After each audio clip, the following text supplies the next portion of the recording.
ವಿಚಾರಕ್ಕೆ ಸಂಬಂಧಪಟ್ಟಂತೆ ರಾಜೀನಾಮೆ ಬಳಿಕ ಮತ್ತೆ ದೆಹಲಿಗೆ ಹೋಗ್ತಾರಂತೆ ಸಿಎಂ ಸಿದ್ದರಾಮಯ್ಯ.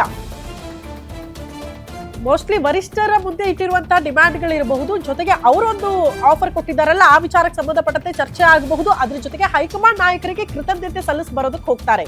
ರಾಹುಲ್ ಗಾಂಧಿ, ಸೋನಿಯಾ ಗಾಂಧಿ, ಪ್ರಿಯಾಂಕಾ ಗಾಂಧಿ ಅವರನ್ನ ಭೇಟಿಯಾಗಿ ಇಷ್ಟು ದಿನಗಳ ಕಾಲ ಅಧಿಕಾರ ಕೊಟ್ಟಿದ್ದಕ್ಕೆ, ನನ್ನ ಗೌರವಿತವಾಗಿ ಪಕ್ಷದಲ್ಲಿ ನಡೆಸಿಕೊಂಡಿದ್ದಕ್ಕೆ ಭೇಟಿ ಮಾಡಿ ಅಭಿನಂದನೆಯನ್ನ ಸಲ್ಲಿಸುತ್ತಿದ್ದಾರೆ ವರಿಷ್ಠರಿಗೆ ಸಿಎಂ ಸಿದ್ದರಾಮಯ್ಯ.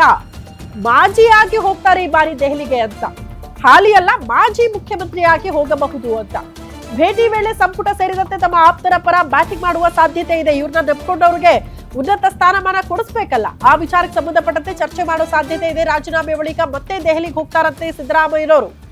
ಇಷ್ಟು ದಿನಗಳ ಕಾಲ ಹಾಲಿ ಮುಖ್ಯಮಂತ್ರಿಯಾಗಿ ಹೋಗ್ತಾ ಇದ್ರು, ಇನ್ನು ಮುಂದೆ ಮಾಜಿ ಮುಖ್ಯಮಂತ್ರಿ ಸಿದ್ದರಾಮಯ್ಯನವರು ಹೋಗಬಹುದು ರಾಜೀನಾಮೆಯ ಬಳಿಕ ಅಂತ ಹೇಳಲಾಗ್ತಾ ಇದೆ. ಕಾರಣ ಇಷ್ಟೇ, ನಾನಾಗ್ಲೇ ಹೇಳಿದೆ, ಪಕ್ಷಕ್ಕೆ ಬಂದು 18 ವರ್ಷ ಆದ್ರೂ ಕೂಡ ಎಂಟ್ರಿಯಿಂದ ಎಕ್ಸಿಟ್ ತನಕ ಕೂಡ ಅಧಿಕಾರ ಅನುಭವಿಸಿದವರು ಸಿದ್ದರಾಮಯ್ಯನವರು. ಅದಕ್ಕೊಂದು ಕೃತಜ್ಞತೆಯ ಭಾವ ಅವರಲ್ಲಿ ಇರುತ್ತೆ. ಅದನ್ನ ಹೇಳಿ ಬರ್ಬೇಕಲ್ಲ ವರಿಷ್ಠರನ್ನ ಭೇಟಿಯಾಗಿ.